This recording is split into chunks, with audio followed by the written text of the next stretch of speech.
Oke, kita masuk ke video ke-9.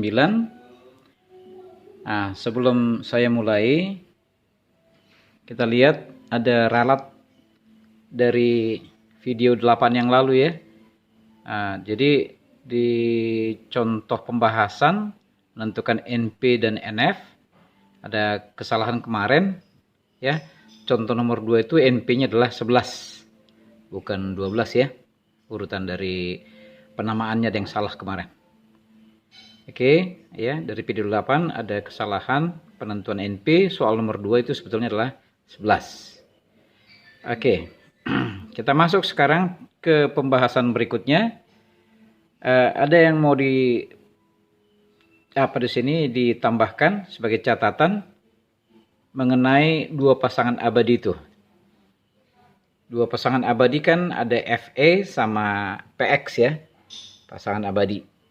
Saya sebut istilahnya pasangan abadi karena pasangan ini selalu saling mendukung ya, tidak pernah bertukaran, selalu berpasangan gitu ya.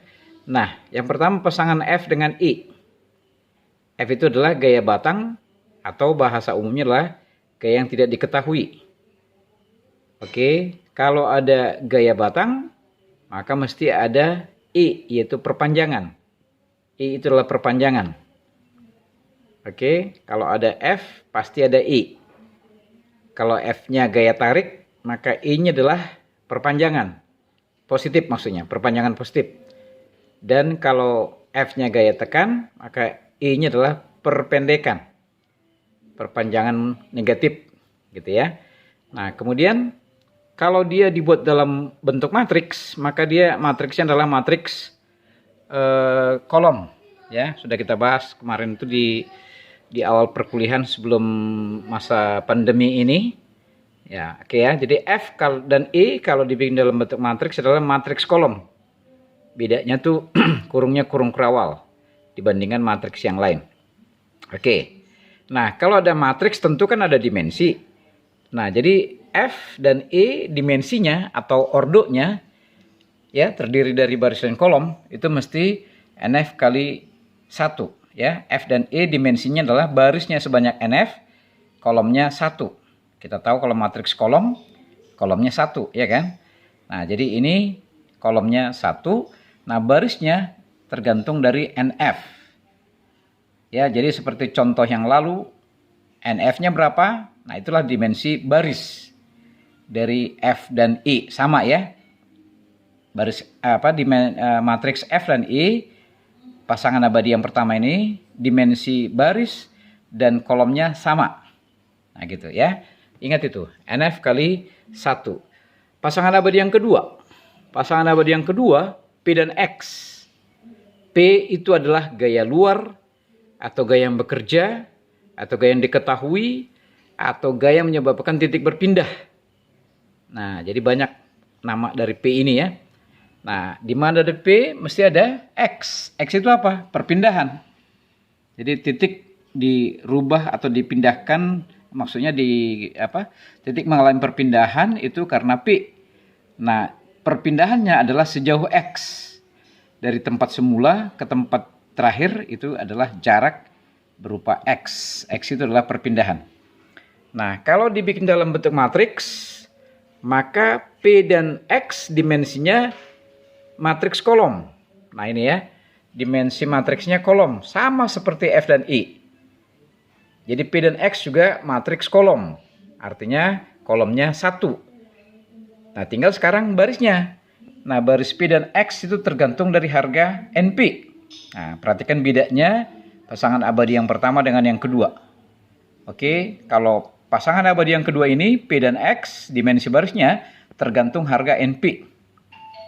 Itu maka saya bilang di video yang sebelumnya, NF dan NP itu sangat-sangat penting diketahui. Nggak boleh salah. Kalau salah, maka dimensi matriks FE dan PX akan salah.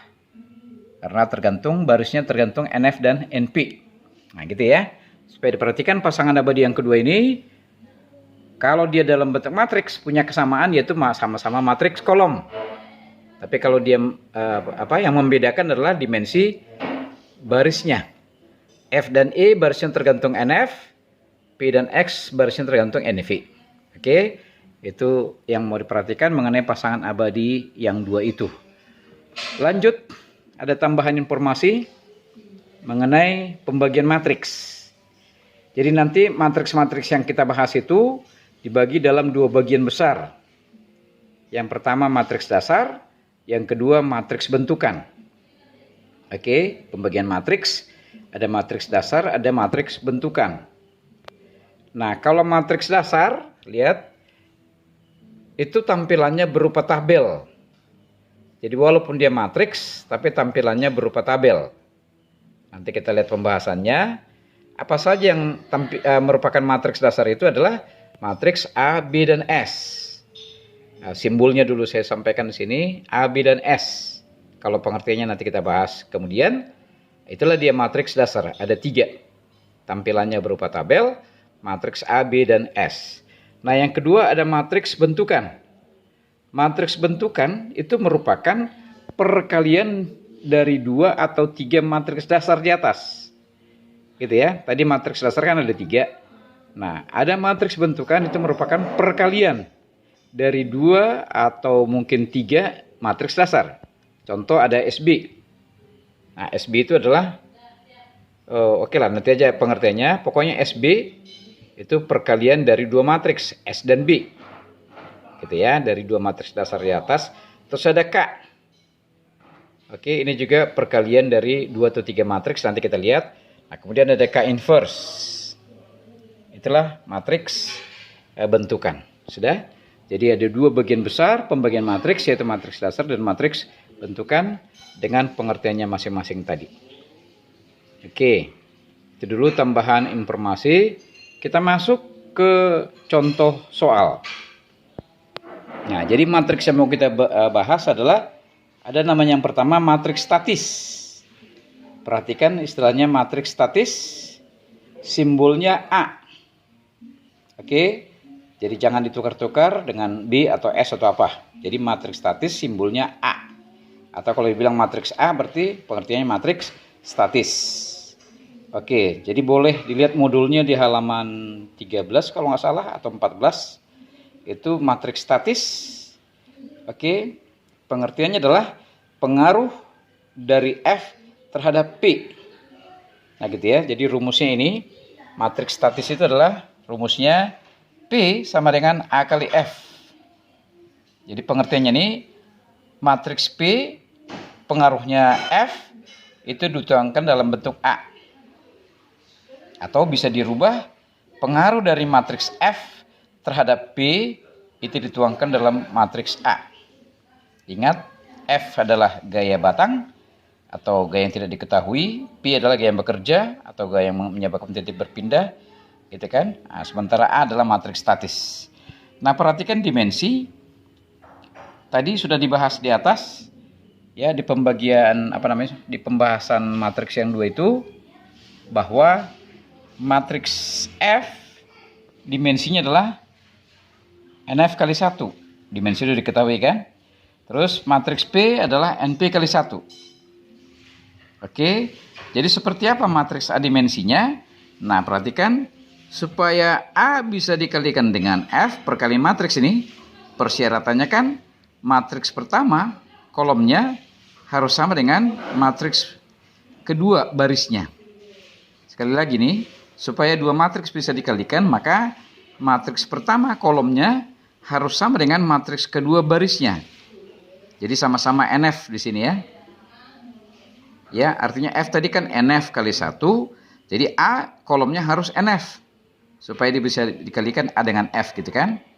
Nah, terus kemudian, supaya dimensi keluar tadi NP kali 1, maka A matriksnya barisnya harus sebesar NP. Jadi keluar nanti hasilnya kan A kali F itu adalah NP kali 1. Oke, A dengan F dikalikan dimensinya adalah NP kali 1. Itulah P. Nah gitu. Jadi matriks A dimensinya kita cocokin, maka A dimensinya adalah NP kali NF. Sudah? Perhatikan tuh, matriks statis simbolnya A, pengertiannya adalah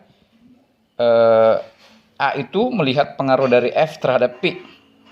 Ya, jadi dalam hal ini kesannya, nah gitu ya, dari rumus aja dulu kita bahas bahwa kesannya F-nya diketahui, baru P-nya dicari. Nah gitu. Kesannya begitu. Oke, jadi A mau menunjukkan pengaruh dari F ke P.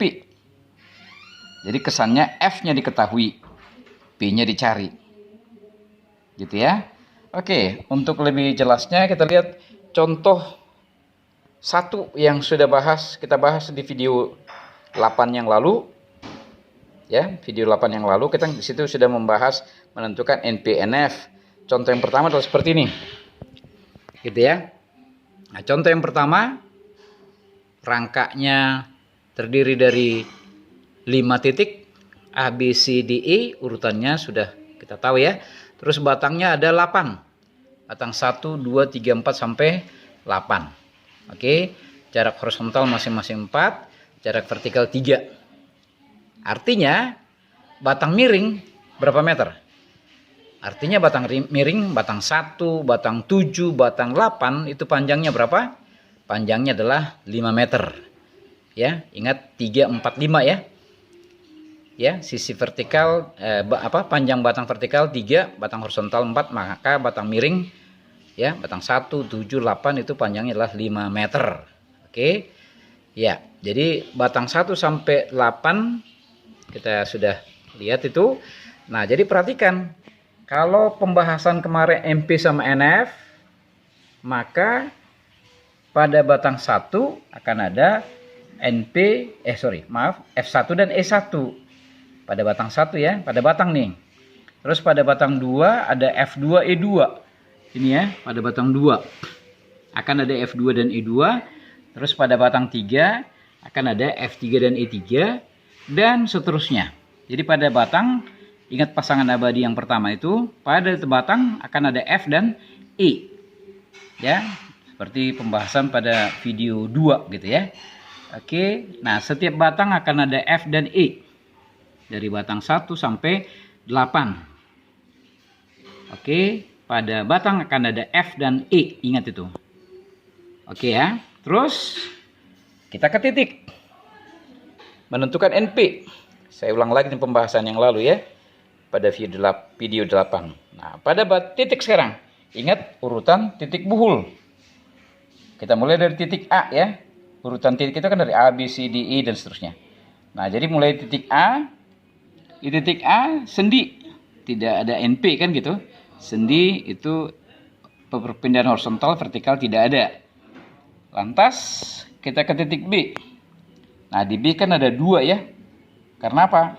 Karena titik B tidak ada perletakan, ada NP-nya 2. Nah, horizontal P1X1 dan vertikal P2X2. Ingat yang horizontal dulu yang dibahas ya. Di setiap titik kalau ada horizontal vertikal, maka horizontal dulu yang dibahas. Oke, lanjut. Kita ke titik C. Ingat urutan titik buhul. Nah, ini kondisinya sama seperti titik B, tidak ada perletakan di titik. Berarti ada 2P ya.